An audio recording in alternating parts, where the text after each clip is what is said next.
Welcome to the Black Entrepreneur Experience podcast, inside the business, buzz, and brilliance of Black entrepreneurs. Here is your host, Dr. Frances Richards. What happens in Vegas goes all over the world on Black Entrepreneur Experience, episode number 495. Thank you for joining us as we elevate the Black Entrepreneur Experience by interviewing CEOs, thought leaders, innovative thinkers, and Black entrepreneurs across the globe. I'm your host, Dr. Frances Richards.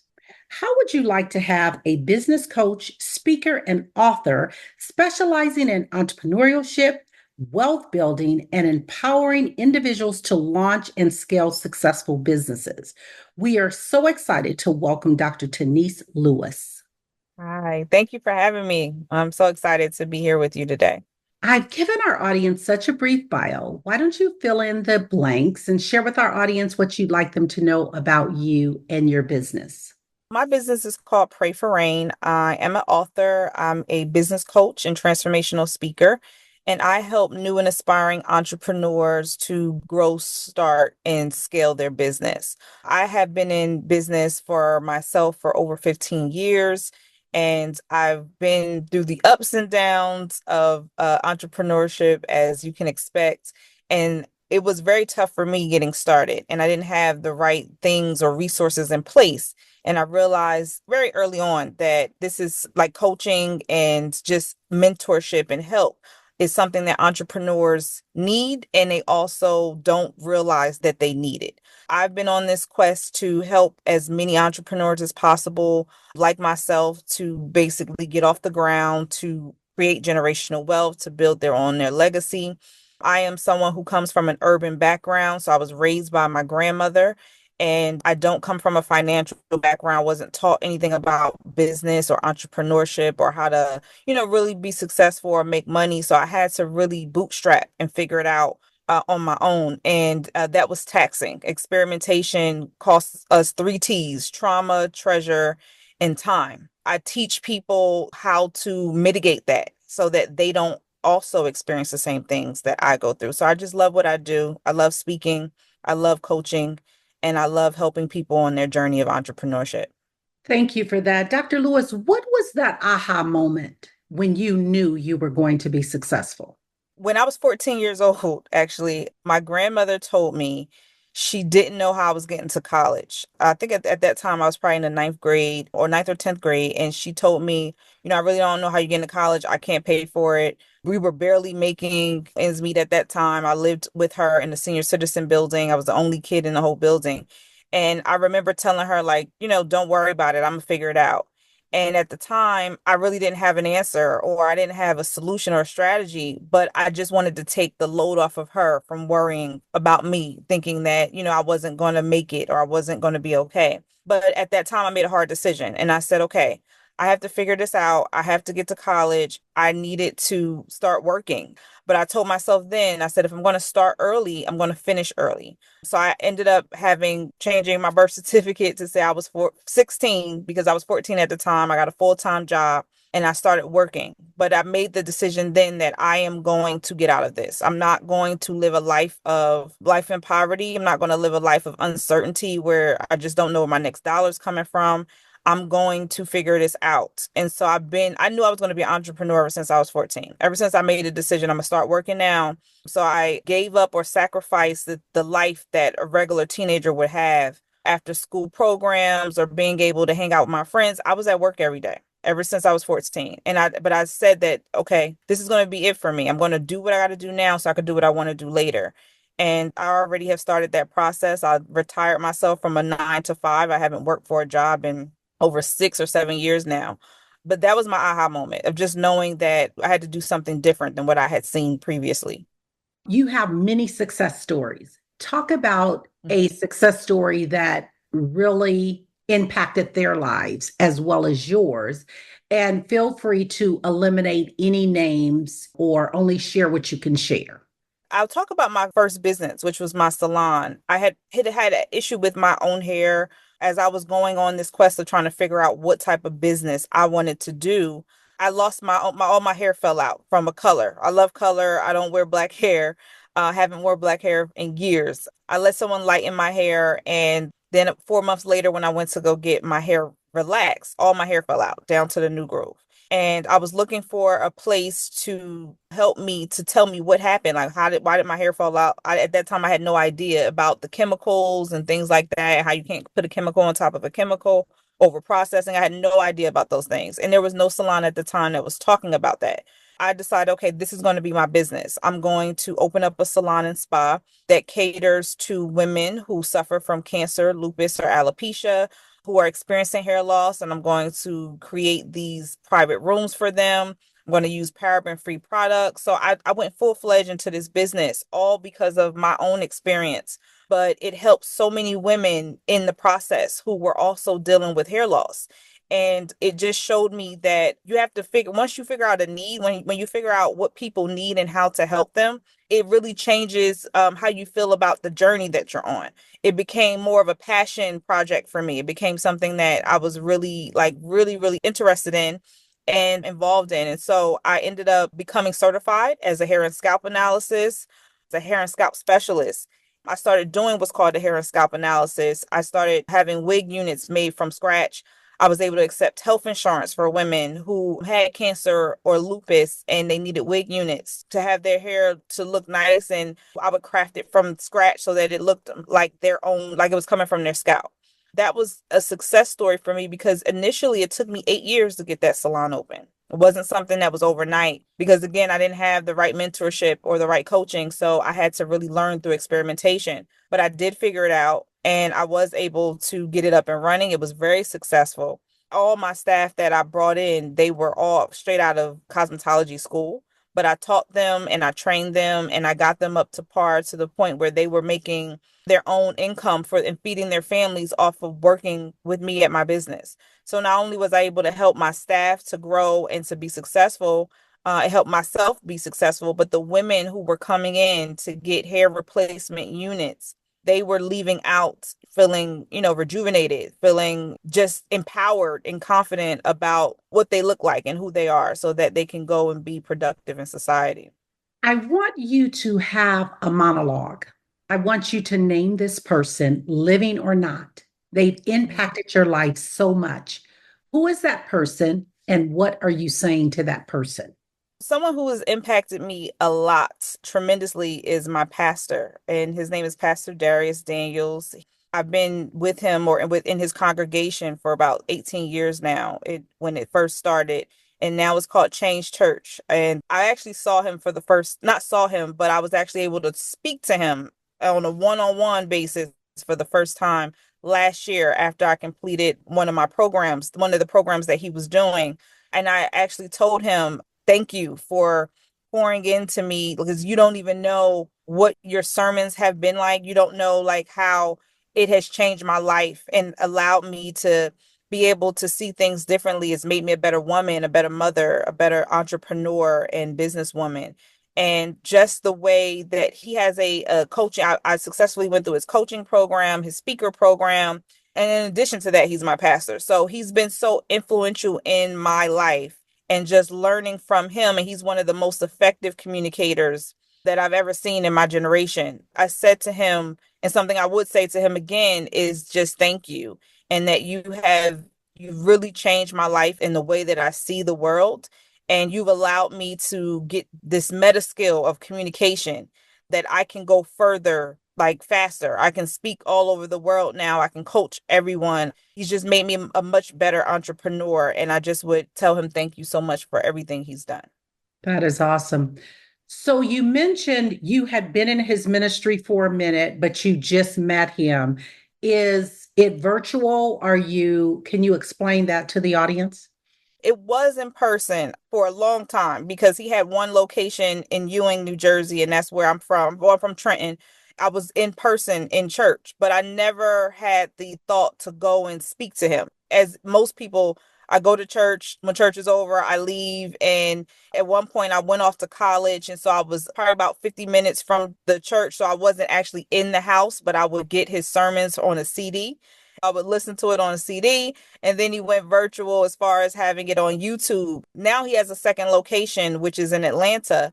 And he's there most of the time, but he streams live to Ewing location. So I still am in the house and I actually serve on the media team at church now, but I had never had the thought to go and talk to him. I've been in the rooms with him many times, but I never got a chance to really say thank you and to say how impactful he's been in my life until I took one of his courses. And the course ended with a mastermind in Atlanta. So I flew to Atlanta and it was a very intimate setting where it was just the people who took the course. And it was a time for me to just be able to go up to him and say, hey, you don't even know, but I've been in your congregation for 18 years.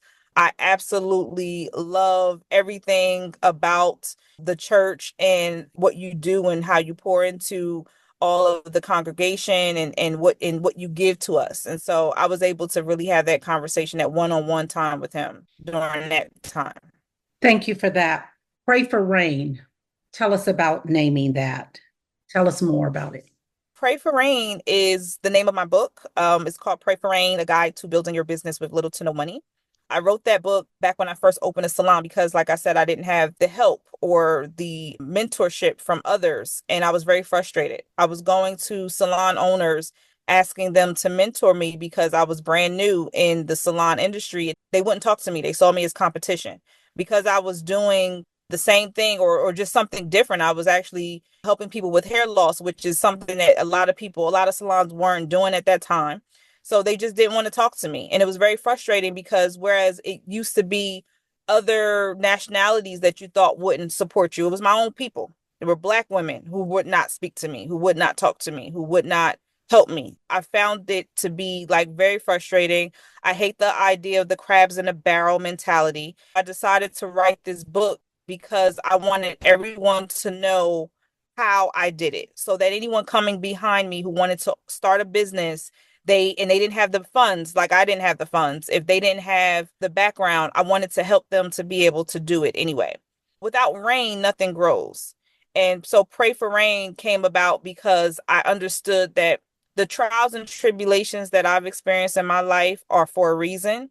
It's one of those things. There's this saying that I heard a little while ago, and it says that strong women or strong men create easy times, but weak men and weak women create hard times. I've been strong because of the times that I've endured. I've gone through a lot of stuff in my life, and I know that I'm a very spiritual person, and I just know that I was supposed to go through those things because I'm supposed to be who I am so that I can bring others out. Pray for Rain, I named my whole business, my whole company Pray for Rain because people think that rain is people look at rain as gloomy or, when it rains outside, but always after the rain comes sunshine. I try to teach people in entrepreneurship that going through things and going through struggles and trials and tribulations is a good thing because it molds you. It puts something in you that can't be taught. It gives you a grit and a tenacity that that can't be taught. What I have in me is something that is in me. It's embedded in me, and it's from the things that I've gone through and how I was raised. Like I said, without rain, nothing grows. If it wasn't for the things that I've been through, I wouldn't be where I am today. So that's why I named my whole business Pray for Rain. Talk about your top two mentors. What lessons did they teach you? My top two mentors, one of them is my pastor, Pastor Darius Daniels. The other one I would say is my other coach that I first started to get to know, who first taught me about how to coach. Her name is Coach Kelly J. And they both taught me that making money and being successful is something that God wants for you. He doesn't like that there should be a price. If you're providing value to someone and you're pouring into someone's life, you should get a reward for it. And that to not feel bad about that. So I've learned to develop my programs. I've learned to pour into people. I've learned what should be free and what can't be free. And because I have to take care of my family, so they've taught me just that patience is something that we have to have because it's about the sowing and reaping and about pouring and about basically sowing seeds and waiting for your harvest to come. And also, one of the things that I've learned from Pastor Daniels is that where your head goes, your life will follow. Your mentality is and how you see the world and how you see things is very important. And so anytime you're doing business or just in life in general, you have to, where your mind goes, your life will follow. What you focus on and what you think is very important.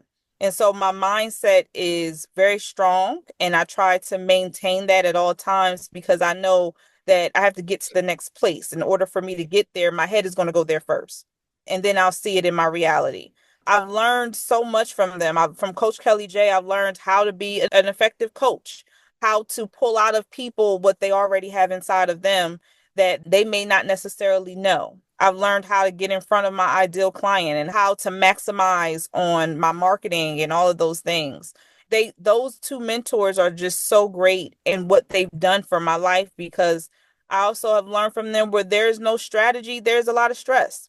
People have to have a strategy when it comes to life and how they're going to conduct business. And when you don't have that, that's when you feel it. Another major mentor, just as an honorary mention, has to be Miles Monroe, who is no longer with us, but he's also a pastor or preacher. He's from the Bahamas, and I absolutely love him. Everything, his teachings are universal, and they've really stood the test of time because it's been years since he passed, and people are still tapping into him, and it still reigns today. True, a lot of the things that he said. Talk about motherhood and entrepreneurship. Oh, so that's the balance. Motherhood and entrepreneurship is tough. I have two kids, two boys, 13 and 5, and both of my sons have seen one business or another. So my 13-year-old was there when the salon was being built. My 5-year-old has been there. I have an event space now. So he was there in the beginning stages as a baby. I was taking him there when they were doing the construction and all that stuff. So all my kids really have known is entrepreneurship. When I had the salon, because I was really grinding, I was working a full-time job and I had the business. The salon was about an hour from my job. So a lot of days were long days, like 9 to 8, from 8 a.m. to 9 o'clock at night. And then I wouldn't get home till about 9:30, 9:45. My oldest son, luckily, I was doing those long hours when he was young. So he doesn't really remember or wasn't super impacted by that. But now the blessing is that I've positioned myself to the point where I can drop them off at school every day. I can be at every game. I can spend time with them and still be able to do what I need to do in order to be successful and build on this legacy that I've started.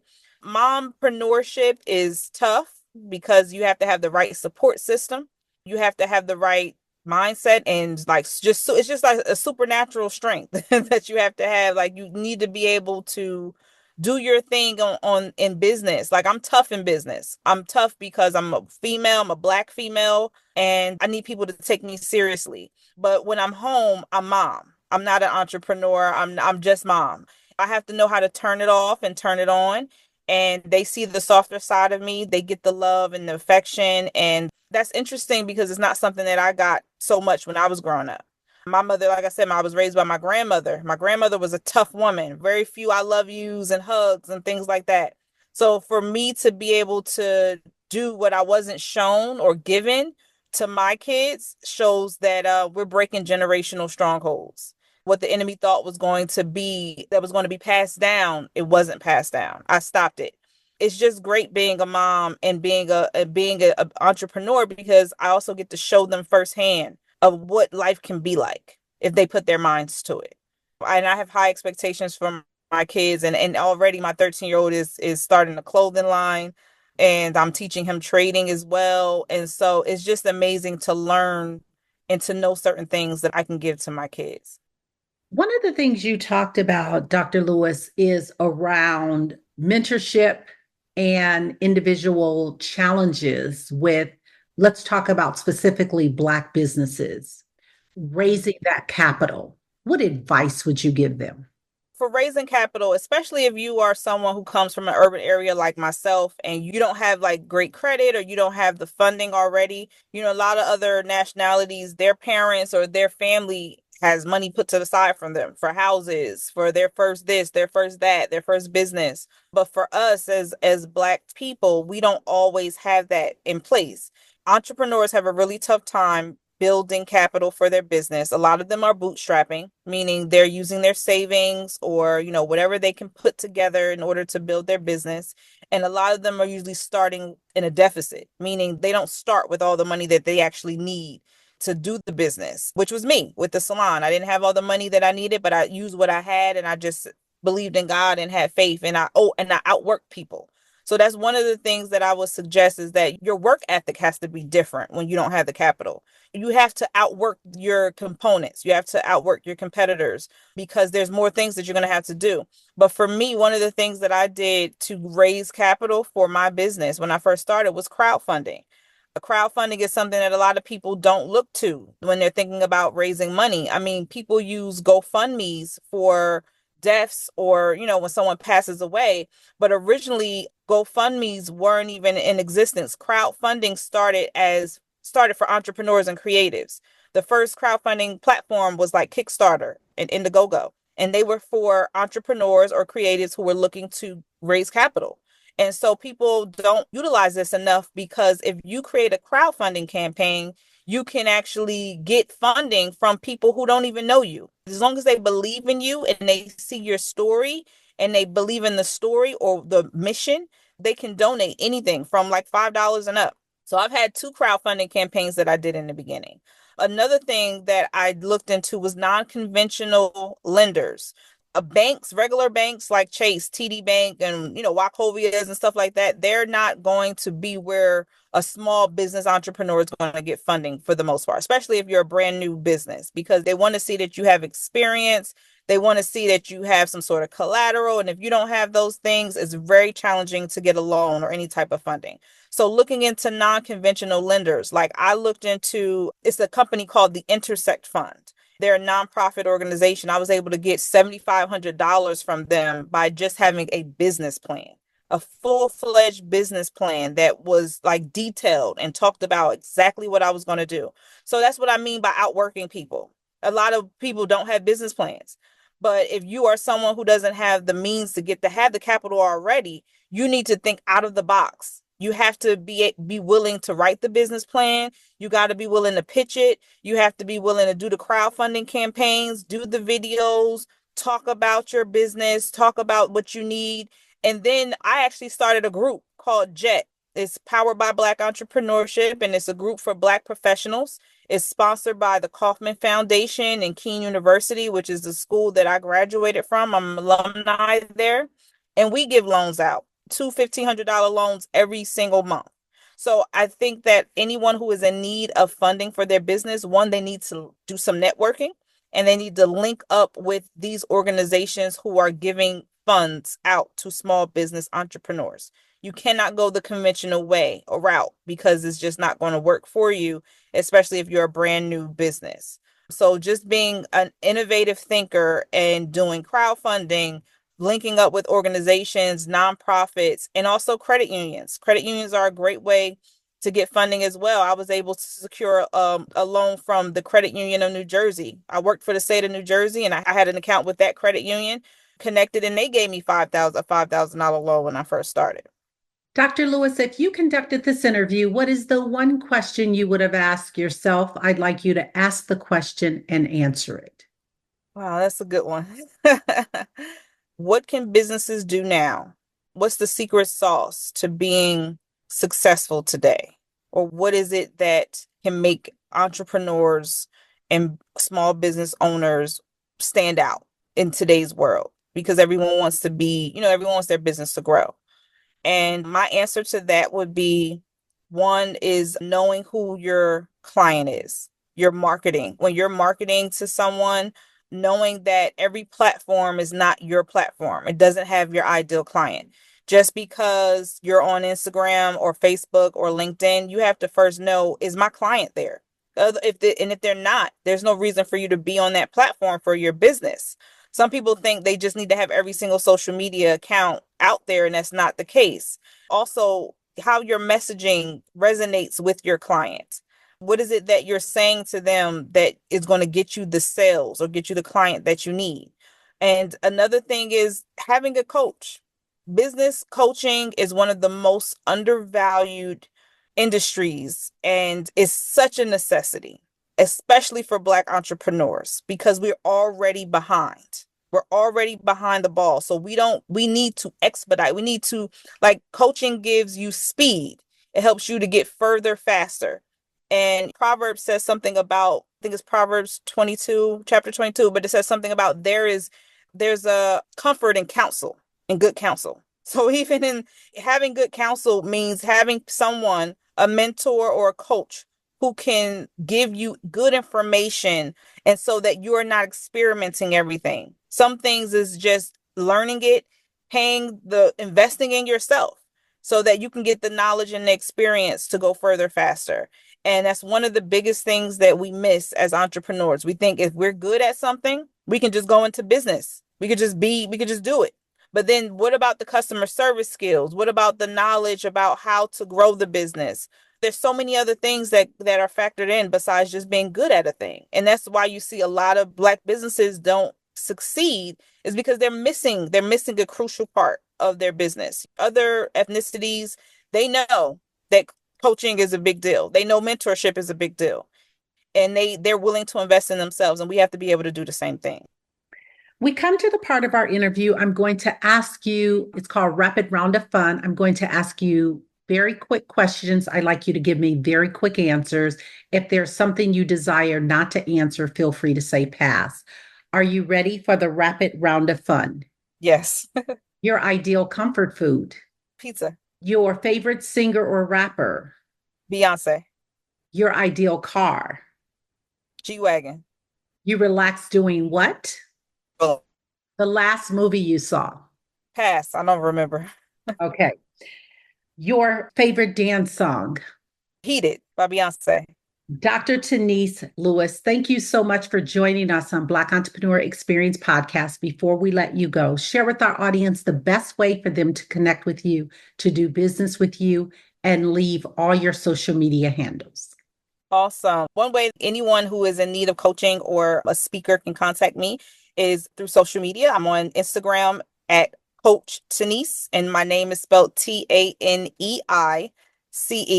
I'm also on LinkedIn under the same thing, Coach Taneice, and they can check me out on Facebook, which is also Coach Taneice.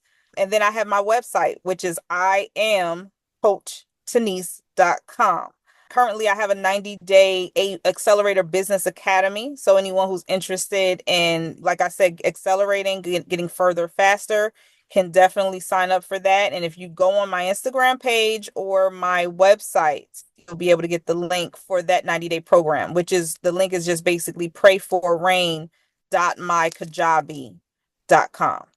Thank you, Dr. Taneice. That's a wrap. Thank you for listening and subscribing to Black Entrepreneur Experience. We would love for you to leave a review and rating on iTunes and share with your friends. For show notes and more episodes, go to www.beepodcast.com. Join us next Wednesday, and remember, green is the new black. So keep your bank accounts and your business in the black.